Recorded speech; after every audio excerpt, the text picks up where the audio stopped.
Hey everyone, Eric with Rockin' H, and if you've been following me at all, you'll know that this particular truck, this service bed, this service truck here was on my layout. It was all white, looking pretty shabby, and to kind of keep the story of my harvesting company going along, I said, you know, the hired help said old white was looking pretty shabby, so I went ahead and told them if they would get it ready to paint, I'd buy it. So just a little fun way to, keep the story of my layout going.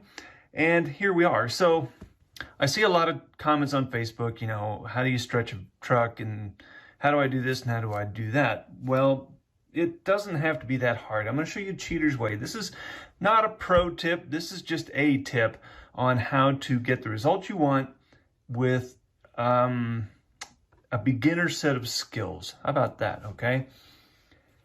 So we have these two pieces here. Here is the rear end of this frame. By the way, this is a Gearbox T600. The windbreaker was cut off and sanded down, and it's partially assembled. How are we going to put this thing together?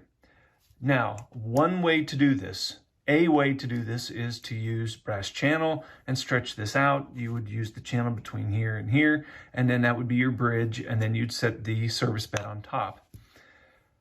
I am never going to turn this truck upside down once it's on my layout. In the 6 or 7 years I had this truck in white sitting on my layout, I can never remember ever turning it upside down. So do I care necessarily if it's stretched the right way, quote unquote? No, I don't. So here's a way to do it. What I have here is some spacers.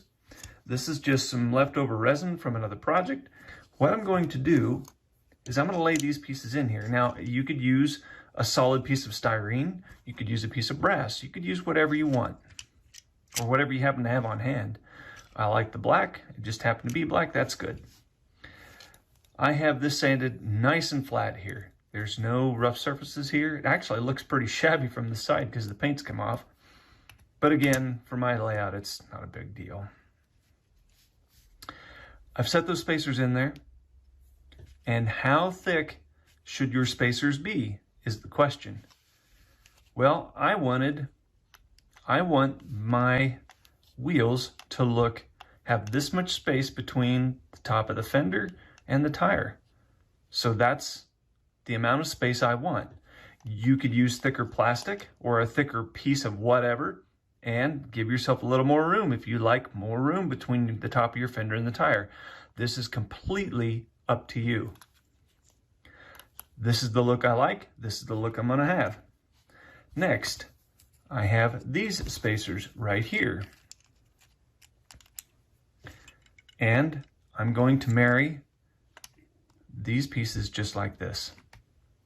Now you'll notice I've got a big piece of a gap in there in the die cast. I'm going to have this enormous gap here. It looks really, really crappy from the bottom, right? But as I told you just a second ago, 99% chance this thing's never getting turned upside down unless I bump it and it rolls over. So from the side, looks pretty darn tight. And again, you can cut this die cast clear back here so you don't see this bell housing from the bottom. But on my layout, I can tell you I've never noticed it from the side. So I'm just leaving it there to keep this simple and get this thing done in pretty short order. You'll notice here we have some shiny die cast. You can take a black Sharpie, you can use a black paint pen, you can leave it, you can cover it up with accessories if you don't want to mess with it. It's entirely up to you. I will go ahead and take black Sharpie on both sides, just give it some color so it doesn't stand out. And then I can put my def tank in there or any other type of accessory I want just to cover that up, give it some color.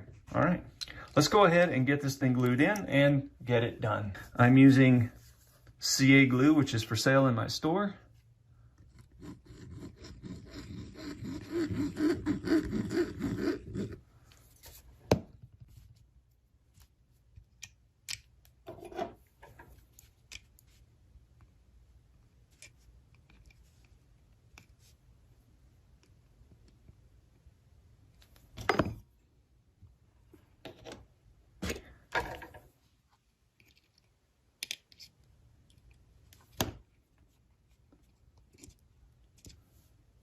And that's ready to go.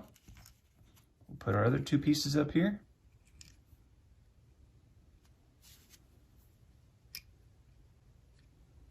And I'll try and get those to the front as far as I can.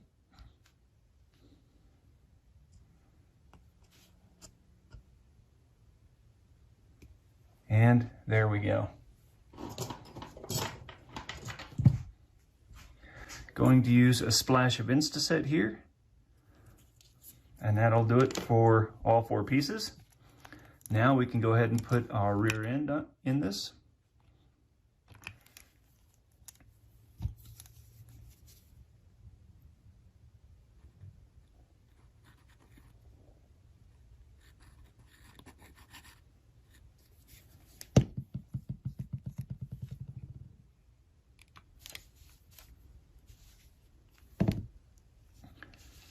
And now I will line that up so it's even on both sides. I want to use a touch of Instaset right here, just so it doesn't walk on me at all. And then we can go ahead and marry there. Before I do that, as I mentioned, I want to go ahead and use the Model Maker Secret Weapon. As you can see, it's not a perfect covering here with the black Sharpie, but it does take the shine off of it so you won't see it back there. And I will have Def Tank on one side and a battery box on the other, so a lot of that will be covered up anyway. If we want, we can actually, I can also put a little bit of CA right here on the back, just an added layer of protection to ensure that this thing will not come apart. We square that up, looking from the top down.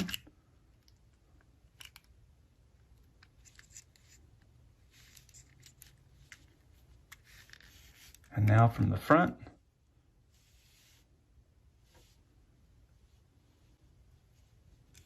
It's a little squirrely there, don't like that. There we go, that's better. Now it's square on both sides. And we can use a little bit of Instaset right here. And that will hold it in place.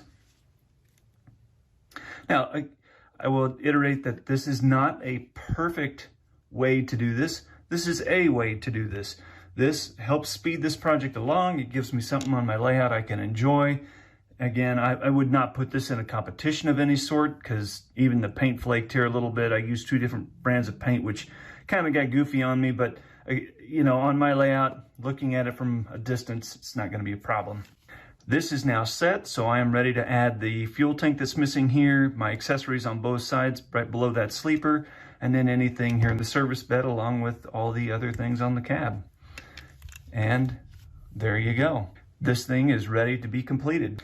If you like what you're seeing here, tell a friend, and if you learned something, share it. Don't keep it to yourself. Be a blessing, help somebody else out. Thanks for watching.